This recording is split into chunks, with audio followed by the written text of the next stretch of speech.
ಎಲ್ರಿಗೂ ನಮಸ್ಕಾರ. ನಾಲ್ಕು ತಂತಿ ಲರ್ನ್ ಮ್ಯೂಸಿಕ್ ಚಾನಲ್ಗೆ ಎಲ್ರಿಗೂ ಸ್ವಾಗತ. ಇಂದಿನ ವಿಡಿಯೋದಲ್ಲಿ ನಾವು ಬಿಲಾವಲ್ ರಾಗದ ಆಲಾಪ್ ಹೇಗೆ ಅಂತ ನೋಡೋಣ. ಹಿಂದಿನ ವಿಡಿಯೋದಲ್ಲಿ ನಾನು ಬಿಲಾವಲ್ ರಾಗದ ಪರಿಚಯ, ಸ್ವರಗೀತೆ, ಲಕ್ಷಣ ಗೀತೆ, ಛೋಟಾ ಕ್ಯಾಲ್ ಚೀಜ್ ಹೇಗೆ ಅಂತ ತಿಳಿಸಿದ್ದೀನಿ. ಯಾರೇನು ನೋಡಿಲ್ಲ, ನಾಲ್ಕು ತಂತಿ ಲರ್ನ್ ಮ್ಯೂಸಿಕ್ ಚಾನಲ್ನ ಪ್ಲೇ ಲಿಸ್ಟ್ ನಲ್ಲಿ ಹೋಗಿ ಚೆಕ್ ಮಾಡಿ ನೋಡಿ. ಒಂದೇ ಕಡೆಯಲ್ಲಿ ನಿಮಗೆ ಬಿಲಾವಲ್ ರಾಗದ ಮಾಹಿತಿ ಪೂರ್ತಿ ಸಿಗತ್ತೆ. ಈಗ ಎ ಶಾರ್ಪ್ ನಲ್ಲಿ ಬಿಲಾವಲ್ ರಾಗದ ಆಲಾಪ್ ನೋಡೋಣ. ಆಲಾಪ್ ಮತ್ತೆ ಥಾನ್ ಇವುಗಳು ಮುಗಿದ್ರೆ ಬಿಲಾವಲ್ ರಾಗದ ಒಂದು ಹಂತ ಮುಗಿಯುತ್ತೆ. ಒಂದೇ ವಿಡಿಯೋದಲ್ಲಿ ಆಲಾಪ್ ಮತ್ತೆ ಥಾನ್ ಎರಡು ಹೇಳಿದ್ರೆ ವಿಡಿಯೋ ದೊಡ್ಡದಾಗತ್ತೆ ಅಂತ ಹೇಳಿ ನಾನು ಇಂದಿನ ವಿಡಿಯೋದಲ್ಲಿ ಆಲಾಪ್ ಬಗ್ಗೆ ಮಾತ್ರ ತಿಳಿಸ್ತಾ ಇದ್ದೀನಿ. ಈಗ ಹೇಗೆ ಅಂತ ನೋಡೋಣ. ಛೋಟಾ ಕ್ಯಾಲ್ ಚೀಜ್ನ ಆಲಾಪ್. ಈಗ ಆಲಾಪ್ ಎಂದರೇನು? ಆಲಾಪ್ ಅಂತ ಅಂದ್ರೆ ವಿಸ್ತರಿಸು ಅನ್ನುವಂತಹ ಅರ್ಥ ಬರುತ್ತೆ. ಅಂದ್ರೆ ಈಗ ಒಂದು ರಾಗವನ್ನ ನಾವು ಹಾಡ್ತೀವಿ, ರಾಗದಲ್ಲಿರುವ ರಸಭಾವವನ್ನು ಆಗಾಗ ಕೆಲವು ಸ್ವರ ಸಮೂಹಗಳಿಂದ ನಿಧಾನವಾಗಿ ರಂಜಿಸುವಂತೆ ಹಾಡುವಂಥದ್ದು. ಕೆಲವೊಮ್ಮೆ ಚೀಜ್ನ ಶಬ್ದಗಳನ್ನು ಉಪಯೋಗಿಸಿ ನಾವು ರಾಗವನ್ನ ಸಾಕಾರಗೊಳಿಸುವ ಯತ್ನವನ್ನೇ ಆಲಾಪ್ ಅಂತ ಹೇಳೋದು. ಈ ಆಲಾಪ್ ಮಾಡುವಾಗ ಇದರಲ್ಲಿ ಸ್ಥಾಯಿ ಆಲಾಪ್ ಹಾಗೆ ಅಂತರ ಆಲಾಪ್ ಅಂತ ಬರುತ್ತೆ. ಅಂದರೆ ಸ್ಥಾಯಿ ಆಲಾಪ್ ಹೇಗೆ ಮಾಡೋದು ಅಂದರೆ, ಸ್ಥಾಯಿ ಆಲಾಪದಲ್ಲಿ ಎರಡು ರೀತಿ ಇರುತ್ತೆ. ಅಂದರೆ ಅರ್ಧವರ್ತಿ ಹಾಗೆ ಪೂರ್ಣವರ್ತಿ. ಅದೇ ರೀತಿ ಅಂತರ ಆಲಾಪದಲ್ಲೂ ಕೂಡ ಎರಡು ರೀತಿ, ಅರ್ಧವರ್ತಿ ಹಾಗೆ ಪೂರ್ಣವರ್ತಿ. ಹಾಗಿದ್ರೆ ಸ್ಥಾಯಿ ಅಂದರೆ ಏನು?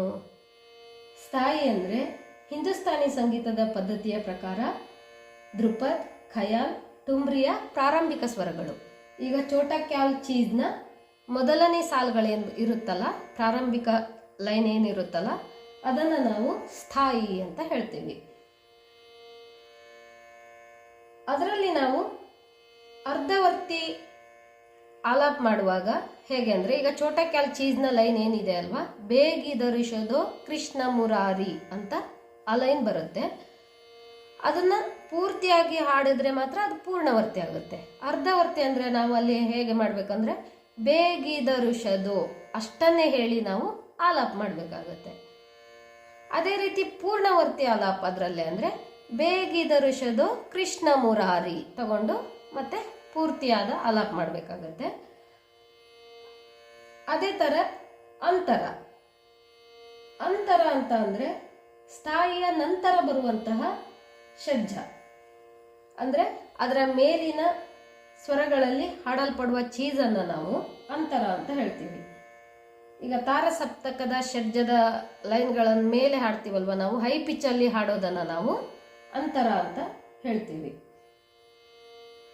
ಸ್ಥಾಯಿ ಮತ್ತು ಅಂತರದಲ್ಲಿಯೂ ಕೂಡ ಹಾಗೆ ಪೂರ್ಣವರ್ತಿ, ಅರ್ಧವರ್ತಿ ಅದರಲ್ಲಿ ಹೇಗೆ ಬಂತೋ ಅದೇ ರೀತಿ ಇದರಲ್ಲೂ ಕೂಡ ಆಲಾಪದಲ್ಲಿ ಅಂತರದಲ್ಲಿಯೂ ಕೂಡ ಅಂತರ ಅರ್ಧವರ್ತಿ ಹಾಗೆ ಅಂತರ ಪೂರ್ಣವರ್ತಿ ಬರುತ್ತೆ.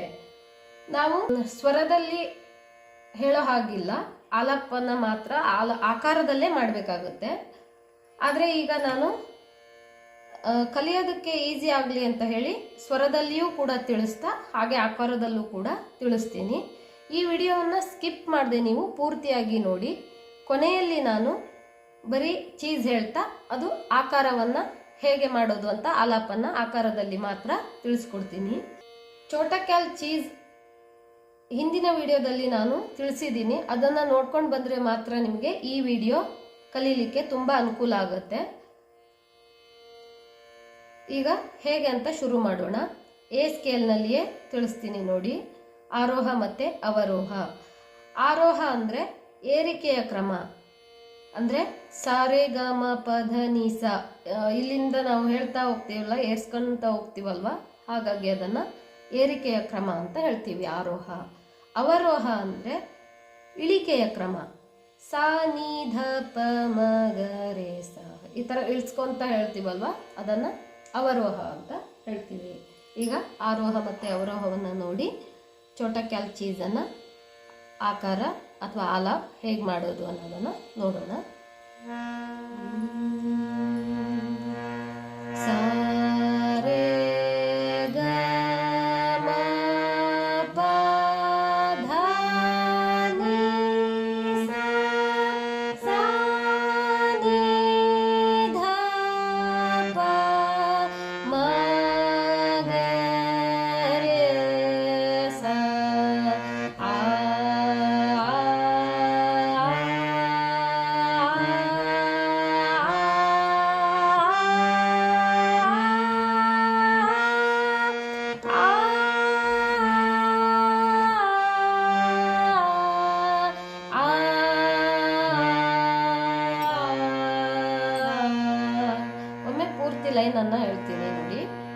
ಆಮೇಲೆ ಅರ್ಧವರ್ತಿಯ ಆಲಾಪ ಮಾಡಬೇಕಾಗುತ್ತೆ. ಬೇಗಿ ಬೇಗಿ ದರ್ಶದೋ ಕೃಷ್ಣ ಮುರಾರಿ, ಬೇಗಿ ದರ್ಶದೋ ಕೃಷ್ಣ ಮುರಾರಿ. ಈಗ ಅರ್ಧವರ್ತಿ ಮಾಡ್ಬೇಕಂದ್ರೆ ಬೇಗಿ ದರ್ಶದೋ ಅಷ್ಟೇ ಹೇಳ್ಕೊಂಡು ಮಾಡ್ಬೇಕಾಗುತ್ತೆ. ಬೇಗಿ ದರ್ಶದೋ ಸಾರೆ ಗರೆ ಸಾ, ಬೇಗಿ ದರ್ಶದೋ ಆ, ಬೇಗಿ ದರ್ಶದೋ ಸಾರೆ ಗರೆ ಸಾ, ಬೇಗಿ ದರ್ಶದೋ ಆ, ಬೇಗಿ ದರ್ಶದೋ ಸಾರೆ ಗ ಮ ಗರೆ ಸ, ಬೇಗಿ ದರ್ಶದೋ ಆ, ಬೇಗಿ ದರ್ಶದೋ ಸಾ ನಿ ಧ ನಿ ಸಾ ರೆ ಸಾ, ಬೇಗಿ ದರ್ಶದೋ ಆ, ಬೇಗಿ ದರ್ಶದೋ ಕೃಷ್ಣ ಮುರಾರಿ. ಇವಾಗ ಪೂರ್ಣವರ್ತಿ. ಬೇಗಿ ದರ್ಶದೋ ಕೃಷ್ಣ ಮುರಾರಿ, ಮಗ ಮರೆ ಸಾರೆ ಗ ಮ ಮಗ ಮರೆ ಸಾರೆ ಸಾ, ಬೇಗಿ ದರ್ಶದೋ ಕೃಷ್ಣ ಮುರಾರಿ ಆ,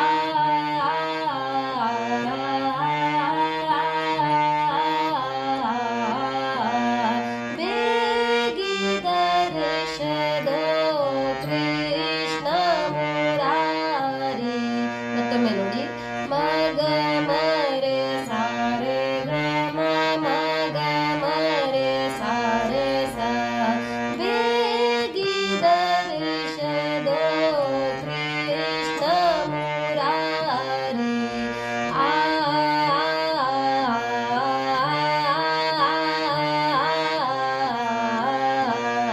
ಬೇಗಿ ದರ್ಶದೋ ಕೃಷ್ಣ ಮುರಾರಿ. ಈಗ ಅಂತರದಲ್ಲಿ ಬರುವಂತಹ ಆಕಾರ ಅಂದ್ರೆ ನಾವು ಸ್ಥಾಯಿಯ ನಂತರ ಬರುವ ತಾರಾ ಷಡ್ಜ ಏನು ಹಾಡ್ತೀವಲ್ವಾ ಹೈ ಪಿಚ್ಚಲ್ಲಿ, ಅದನ್ನು ನಾವು ಅಂತರ ಅರ್ಧವರ್ತಿ ಮಾಡಬೇಕಾಗತ್ತೆ. ಈಗ ಇದರಲ್ಲೂ ಕೂಡ ಅರ್ಧವರ್ತಿ ಹಾಗೆ ಪೂರ್ಣವರ್ತಿ ಇರುತ್ತೆ. ಈಗ ಅಂತರದಲ್ಲಿ ಹೇಗೆ ಬರುತ್ತೆ ಅಂದರೆ ಮೋರ ಮುಕುಟ ಚವಿ ಬನ್ಸಿದುನ ಪರು ಅಂತ ಲೈನ್ ಬರುತ್ತೆ, ಅಂತರದ ಮೊದಲನೇ ಲೈನ್. ಅದನ್ನು ನಾವು ಒಮ್ಮೆ ಪೂರ್ತಿಯಾಗಿ ಹೇಳ್ಕೊಂಡು ಅರ್ಧವರ್ತಿಯಲ್ಲಿ ಮೋರ ಮುಕುಟ ಚವಿ ಅಷ್ಟನ್ನೇ ತಗೊಂಡು ಆಕಾರ ಮಾಡಬೇಕಾಗತ್ತೆ. ಮೋರ ಮುಕುಟ ಚವಿ ಬನ್ಸಿದುನ ಪರು ಈ ಲೈನ್ ಇದೆ. ಈಗ ನಾವು ಅರ್ಧವರ್ತಿ. ಮೋರ ಮುಕುಟ ಚವಿ ಗಪಧನಿ ಸಾ ಸಾ, ಮೋರ ಮುಕುಟ ಚವಿ ಆ, ಮೋರ ಮುಕುಟ ಚವಿ ಗರೆ ಗಪಧನಿ ಸಾ, ಮೋರ ಮುಕುಟ ಚವಿ ಆ, ಮೋರ ಮುಕುಟ ಚವಿ ಸಾ ಸಾ ಸಾ ರೆ ಸಾ, ಮೋರ ಮುಕುಟ ಚವಿ ಆ, ಮೋರ ಮುಕುಟ ಚವಿ ಮ ಪಧನಿ ಸಾ ರೆ ಸಾ, ಮೋರ ಮುಕುಟ ಚವಿ ಆ, ಮೋರ ಮುಕುಟ ಚವಿ ಬನ್ಸಿದುನ ಪರ. ಈಗ ಪೂರ್ಣವರ್ತಿ ಮಾಡಬೇಕು. ಮೋರ ಮುಕುಟ ಚವಿ ಅಷ್ಟೇ ಹೇಳ್ಕೊಂಡು ಆ ಸ್ವರವನ್ನ ಆಲಾಪ್ ಮಾಡಿದಾಗ ಈಗ ಪೂರ್ಣವರ್ತಿ ಹೇಳ್ಕೊಂಡು ಮಾಡಬೇಕಾಗುತ್ತೆ. ಮೋರ ಮುಕುಟ ಚವಿ ಪಂಚಿ ಗುಣ ಪರ ಗಮ ಪ ಗಮ ರೇ ಸ ಸ ಧನಿ ಸ ಗ ರೇ ಗ ಪ ಮೋರ ಮುಕುಟ ಚವಿ ಪಂಚಿ ಗುಣ ಪರ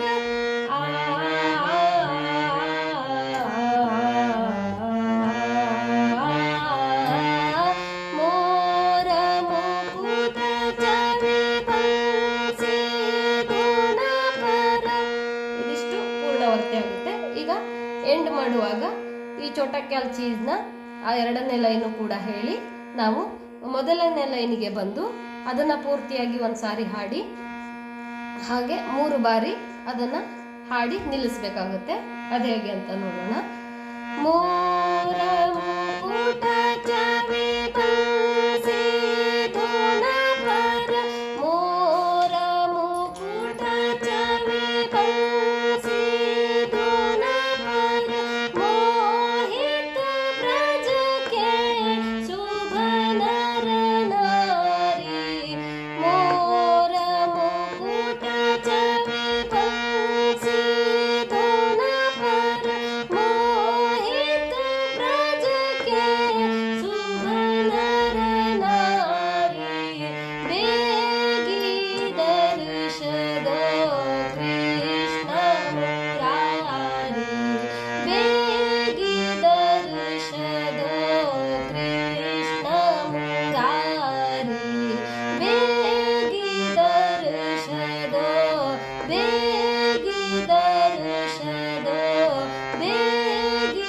ದರ್ಶ ದೋ ಕೃಷ್ಣ ಮುರಾರಿ. ಇದು ಆಲಾಪ ಆಗಿರೋದ್ರಿಂದ ಇದರ ಚೋಟಕ್ಯಾಲ್ ಸಾಹಿತ್ಯವನ್ನು ಹೇಳ್ತಾ ಸ್ವರ ಮಾತ್ರ ಹೇಳ್ದೇನೆ ಆಲಾಪ್ ಮಾತ್ರ ಮಾಡಬೇಕಾಗತ್ತೆ. ಈಗ ಹೇಗೆ ಅಂತ ನೋಡಿ ತಿಳಿಸ್ತೀನಿ. ಬೇಗಿ ದರ್ಶನ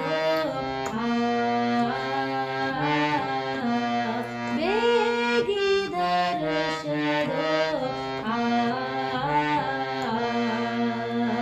ಬೇಗಿ ದರ್ಶನ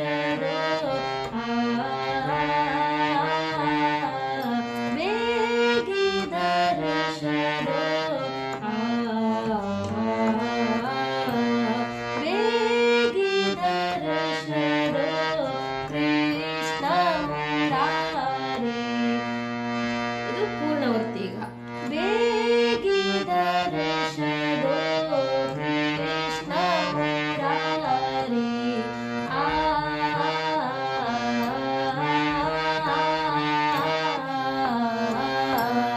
ಬೇಗಿ ದರ್ಶನ ಕೃಷ್ಣ ಮುರಾರಿ. ಈಗ ಅಂತರದ್ದು ಹೇಳ್ಬೇಕಲ್ವಾ, ಅವಾಗ ಮೋರ ಮುಕುಟ ಚವಿ ಗ ಆ ಮೋರ ಮುಕುಟ ಚವಿ ಆ ಮೋರ ಮುಕುಟ ಚವಿ ಆ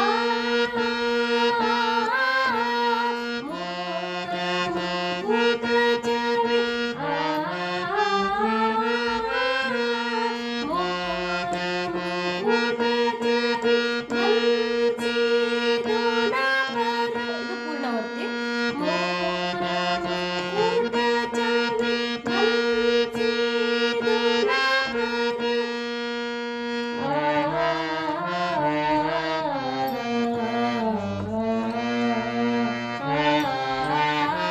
ಮತ್ತೊಮ್ಮೆ ಸ್ವರ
ನಿಲ್ಲಿಸ್ಬೇಕಾಗತ್ತೆ.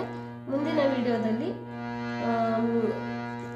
ಇದೇ ರಾಗದ ಥಾನ್ ಹೇಗೆ, ಈಗ ಆಲಾಪ ಆಯಿತು, ಇದೇ ರಾಗದ ಥಾನ್ಗಳು ಹೇಗೆ ಬರುತ್ತೆ ಅನ್ನೋದನ್ನು ನೋಡೋಣ. ಇದು ಥಾನ್ಗಳು ಹೇಳಾದರೆ ಈ ರಾಗ ಕಂಪ್ಲೀಟ್ ಆಯಿತು ಅಂತ ಅರ್ಥ. ಮುಂದಿನ ವಿಡಿಯೋದಲ್ಲಿ ನಾವು ಥಾನ್ಗಳು ಹೇಗೆ ಬರುತ್ತೆ ಅನ್ನೋದನ್ನು ನೋಡೋಣ. ಅಲ್ಲಿಯವರೆಗೆ ಧನ್ಯವಾದಗಳು.